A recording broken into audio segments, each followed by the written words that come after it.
Hi, everybody. It's Dana Stengel with Turanga Ranch, and we are live again on our Tuesday at 3 o'clock with our kids program. Yay! Today, we're going to be reading Annie and the Old one of my all-time favorite books. But before we get started, I just want to let you know that the school year has started for so many, and a lot of people are going to be doing it online from home, right? And so our days are going to be busier, and it's going to be a little crazy. So I just want to say we are moving this program to 4 o'clock. So hopefully that will work with your schedule. Hopefully that will give everyone enough time to be done with schoolwork, to get all of their assignments done. And then when they're all done with that, they can tune in for story time with Turanga. And we are welcoming the new school year with a series on Native California. And I know that sounds crazy because we're always talking about California. But this time we're going to be talking a little bit about the people who were in California first. So I am excited to share those stories with you. Hold on, do I have them here? Let me just check. Let me check. No, I don't have them here. I wanted to show you a sample, but I don't have them here right now. But we're going to be reading about the Tongva and the Pomo, and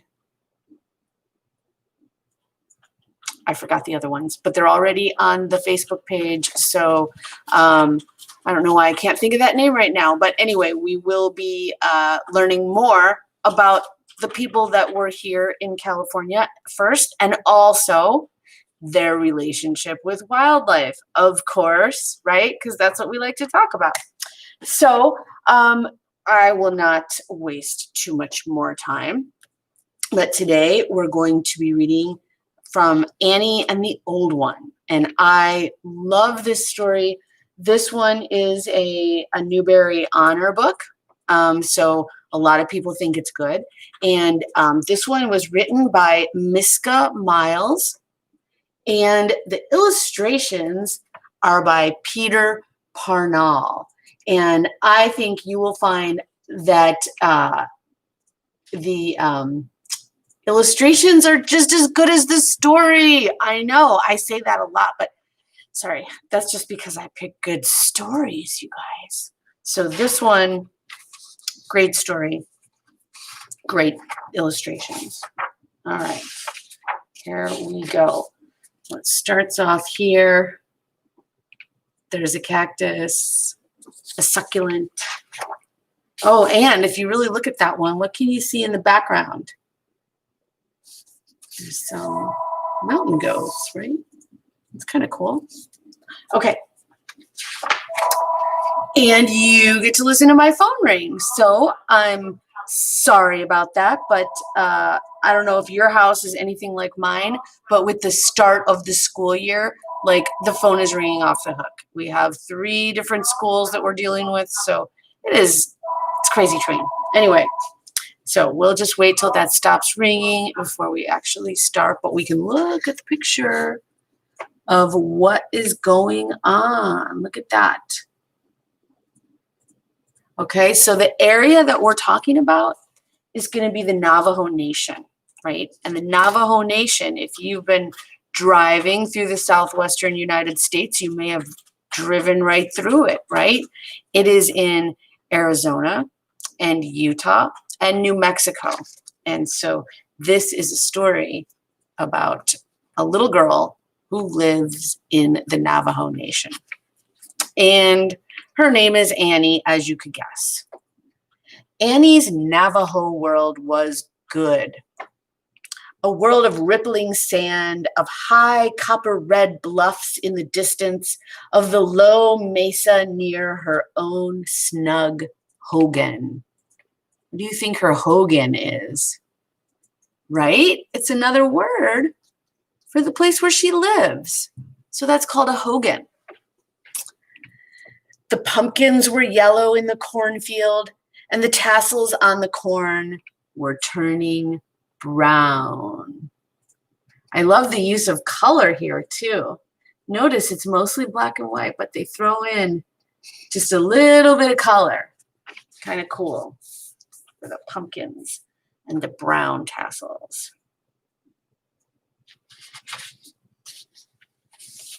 All right. We've got the field. We've got the sheep. Each morning, the gate to the night pen near the hogan was opened wide, and the sheep were herded to pasture on the desert. Why do you think the sheep were inside the fence at night? Anybody have any ideas?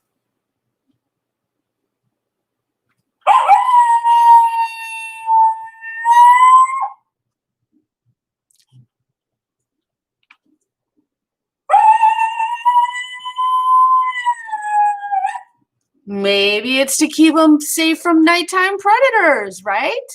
So if they're in close to the hogan in their fence, they can be supervised and the people know what's going on with them. So that's what they do at night. And then when the day comes, they let them out with the herd, and there's a person with them who's keeping them safe, right? So that is a herder or a shepherd, and he is going to deal with the sheep for the day. Annie helped watch the sheep, so she's involved too. She carried pails of water to the cornfield, and every weekday she walked to the bus stop and waited for the yellow bus that took her to school and brought her home again. Sounds like a typical life. Sound a little bit like your life used to be when you went to school. Don't worry, you'll be going back again soon. Best of all were the evenings when she sat at her grandmother's feet and listened to stories of times long gone. Again, look at the use of color there. That's so cool. Sometimes it seemed to Annie that her grandmother was her age, a girl who had seen no more than 9 or 10 harvestings. If a mouse skittered and jerked across the hand dirt floor of their hogan, Annie and her grandmother laughed together. And when they prepared the fried bread for the evening meal, if it burned a bit black at the edges, they laughed and said it was good. There were other times when her grandmother sat small and still, and Annie knew that she was very old. Then Annie would cover the thin knees of the old one with a warm blanket. It was at such a time that her grandmother said, "It is time you learned to weave, my granddaughter."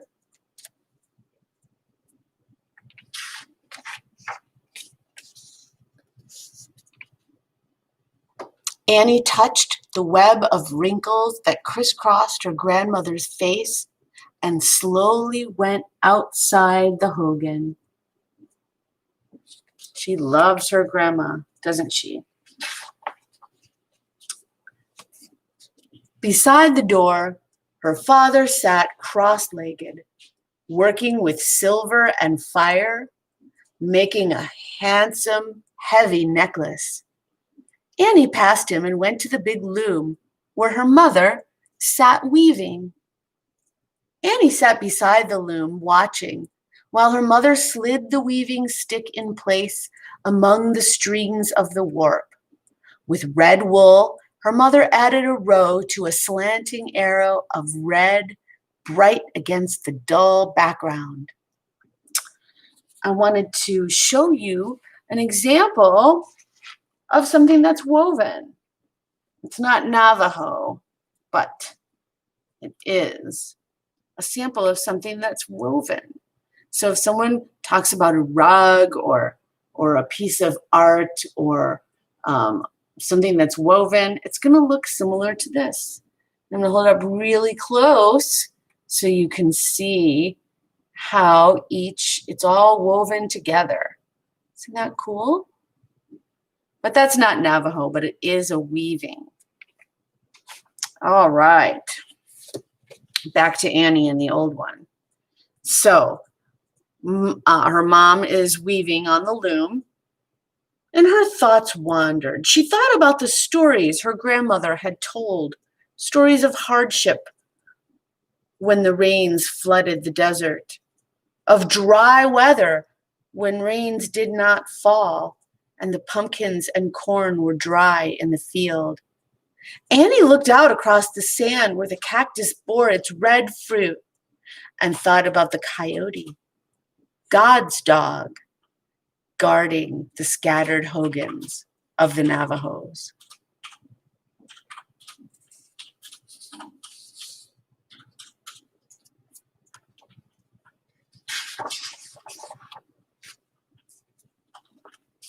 Annie watched while her mother worked. She made herself sit very still. After a time, her mother looked at her and smiled. "Are you ready to weave, my daughter?" Annie shook her head. She continued to watch while her mother twisted the weaving stick in the warp, making a shed for the strands of gray and red wool. At last, her mother said softly, "You may go," almost as though she knew what Annie wanted. Annie ran off to find her grandmother, and together they gathered twigs and brush to feed the small fire in the middle of the hogan. When the evening meal was done, the old grandmother called her family together. Annie and her mother and father stood quietly, respectfully, waiting for grandmother to speak. A coyote called shrilly from the mesa.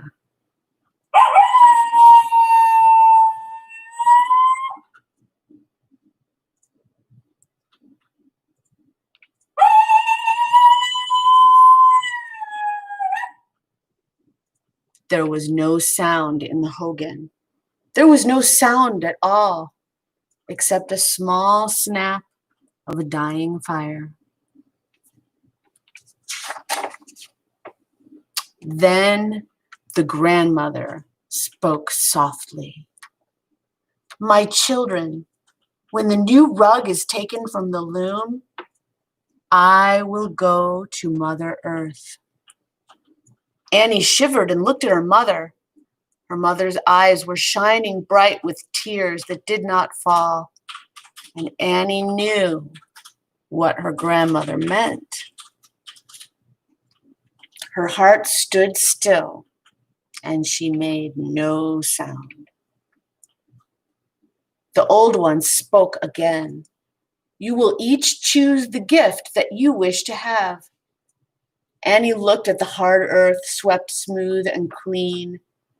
"What will you have, my granddaughter?" asked the old one. Annie looked at a weaving stick propped against the wall of the hogan. This was the grandmother's own weaving stick, polished and beautiful with age. Annie looked directly at the stick. As though Annie had spoken, her grandmother nodded. "My granddaughter shall have my weaving stick."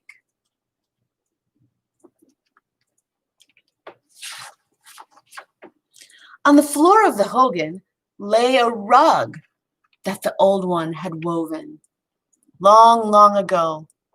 Its colors were mellowed, and its warp and weft were strong. Annie's mother chose the rug. Annie's father chose the silver belt studded with turquoise that was now loose around the small waist of the old one. Look at this cool picture. What do you see in there? It could be a, I'm not sure what this animal is, but this looks like a bird, right? Really cool, huh? And so the father was getting a silver belt that had turquoise in it. I just wanted to show you what turquoise is. Sometimes if someone's using the word turquoise, they're just talking about the color, but sometimes they're talking about the actual little stone. So this is what turquoise is. I don't know. Kind of cool, huh? And the Navajo use it in their jewelry and stuff. All right. Annie folded her arms tightly across her stomach and went outside. Her mother followed. How can my grandmother know she will go to Mother Earth when the rug is taken from the loom? Annie asked. Many of the old ones know, her mother said. How do they know? Your grandmother is one of those who live in harmony with all nature, with earth, coyote, birds in the sky. They know more than many will ever learn. Those old ones know. Her mother sighed deeply. We will speak of other things.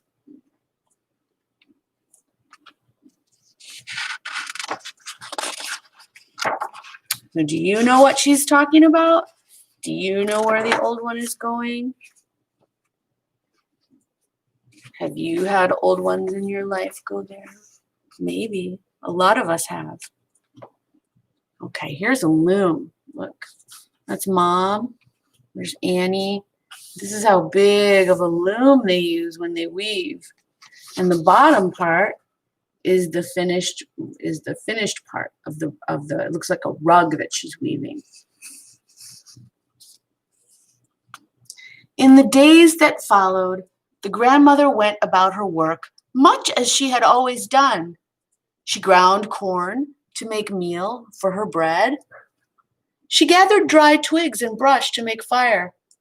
And when there was no school, she and Annie watched the sheep and listened to the sweet, clear music of the bell on the collar of the lead goat. Weaving of the rug was high on the loom. It was almost as high as Annie's waist.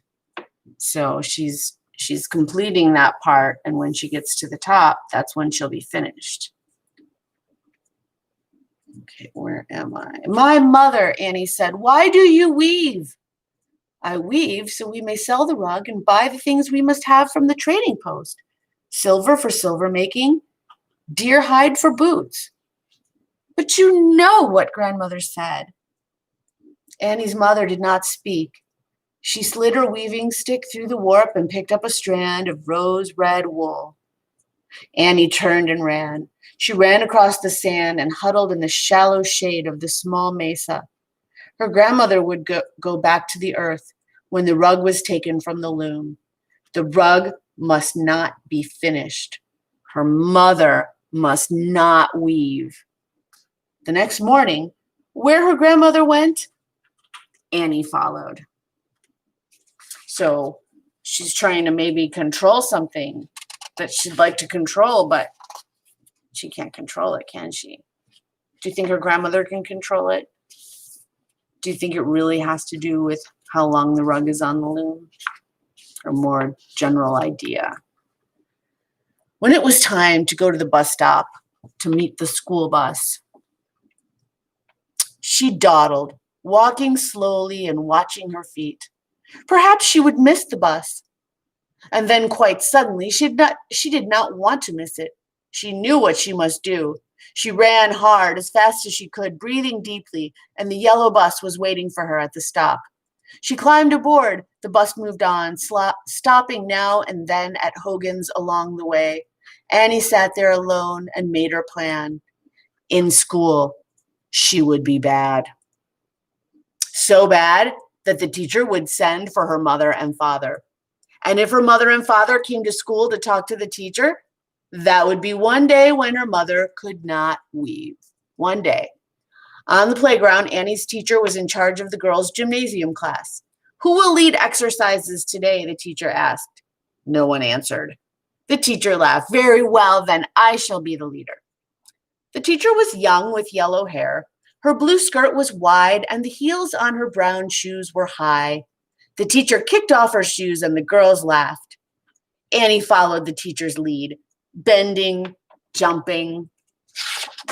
And she waited for the time when the teacher would lead them in jogging around the playground. As Annie jogged past the spot where the teacher's shoes lay on the ground, she picked up a shoe and hid it in the folds of her dress. And when Annie jogged past a trash can, she dropped the shoe inside. Some of the girls saw her and laughed, but some frowned and were solemn. When the line jogged near the schoolhouse door, Annie slipped from the line and went inside to her room and her own desk. Clearly, she heard the teacher as she spoke to the girls outside. "The other shoe, please." Her voice was pleasant. There was silence. Limping, one shoe on and one shoe gone, the teacher came into the room. The girls followed, giggling and holding their hands across their mouths. "I know it's funny, but I need my shoe." Annie looked at the boards of the floor. A shiny black beetle crawled between the cracks. The door opened and a man teacher came inside with a shoe in his hand. As he passed Annie's desk, he touched her shoulder and smiled down at her. "I saw someone playing tricks," he said. The teacher looked at Annie, and the room was very still.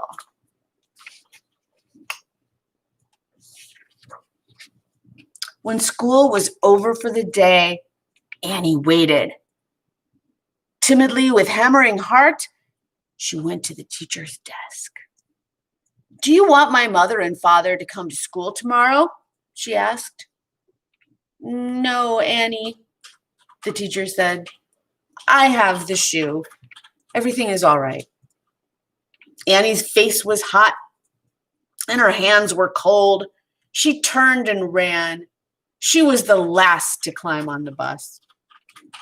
Finally, there was her own bus stop. She hopped down and slowly trudged the long way home. She stopped beside the loom. The rug was now much higher than her waist.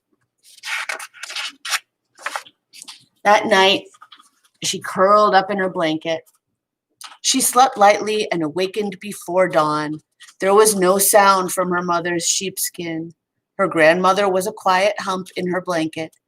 Annie heard only her father's loud, sleeping breathing.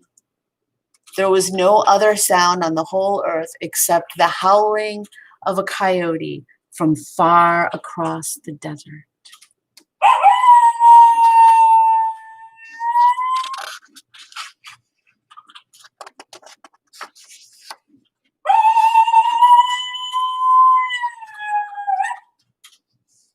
In the dim light of early morning, Annie crept outside to the night pen where the sheep were sleeping. The dry wood creaked when she opened the gate and pushed it wide open against the fence. She tugged at the sleeping sheep until one stood quietly. Then the others also stood, uncertain, shoving together. The lead goat turned toward the open gate, and Annie slipped her fingers through his belled collar. She curled her fingertips across the bell, muffling its sound, and led the goat through the gate. The sheep followed. She led them across the sand and across the small mesa where she released the goat. "Go," she said. What is she doing? Is she causing some scandal? Yeah. Do we know why? Yeah. All right. Let's get to the bottom of things here. She ran back to the hogan and slithered under her blanket and lay shivering. Now her family would hunt the sheep all day. This would be a day when her mother would not weave.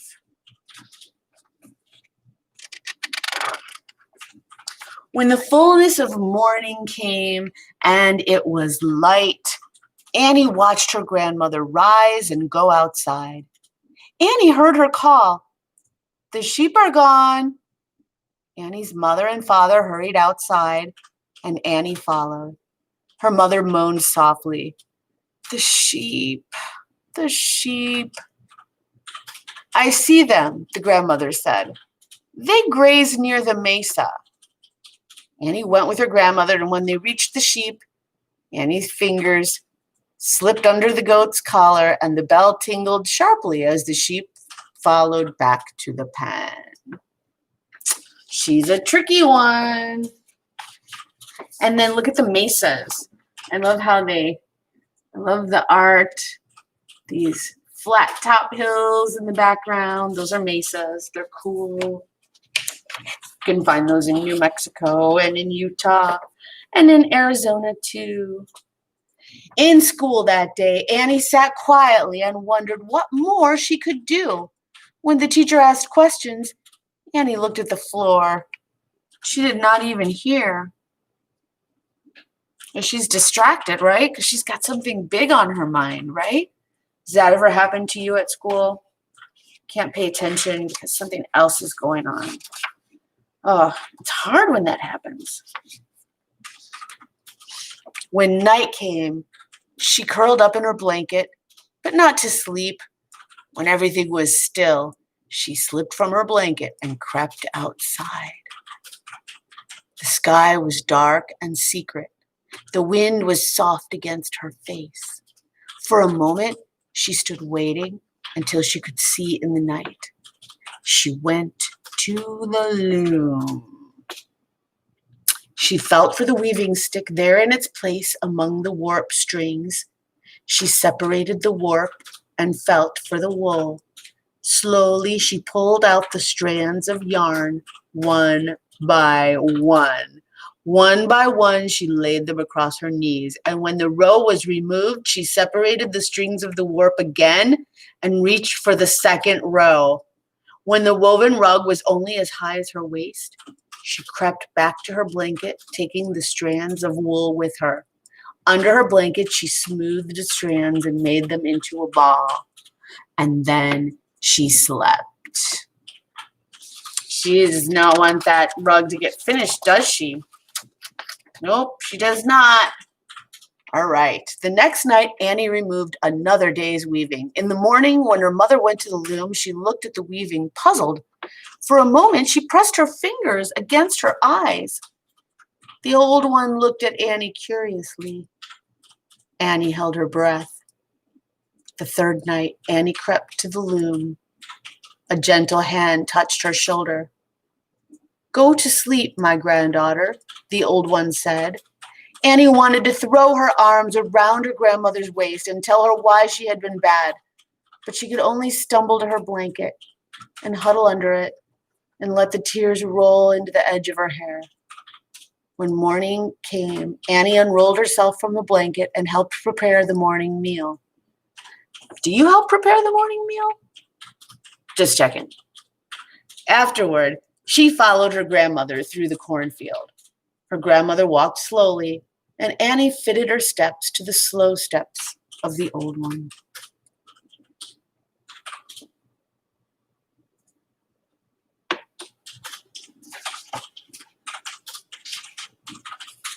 When they reached the small mesa, the old one sat, crossing her knees, folding her gnarled fingers into her lap. Annie knelt beside her. The old one looked far off toward the rim of the desert where sky met sand. "My granddaughter," she said, "you have tried to hold back time. This cannot be done." The desert stretched yellow and brown away to the edge of the morning sky.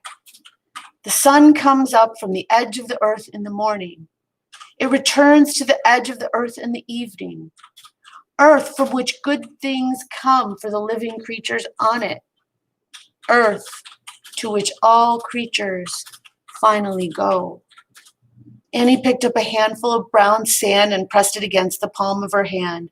Slowly, she let it fall to earth. She understood many things. The sun rose, but it also set. The cactus did not bloom forever. Petals dried and fell to earth.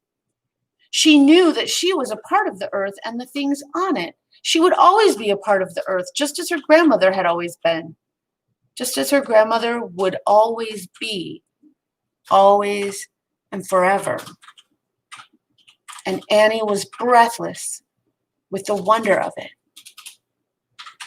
They walked back to the hogan together, Annie and the old one.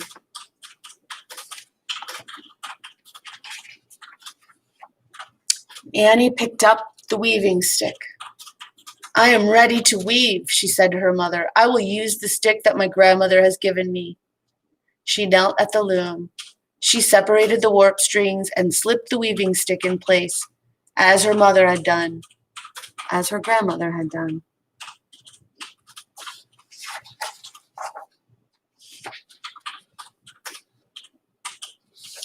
She picked up a strand of gray wool and started to weave.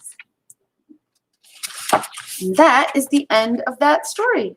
And I hope that you enjoyed it. I thought it was interesting, and I think it's a really interesting way to look at crossing over, right? So it's kind of beautiful, and it's a story about people who are native to that area. And like I said, next week is the Tongva, so that's who we're going to start with, and we're just going to talk about some of their customs and, of course, their relationship with wildlife in whatever way that we can. And let's see what else.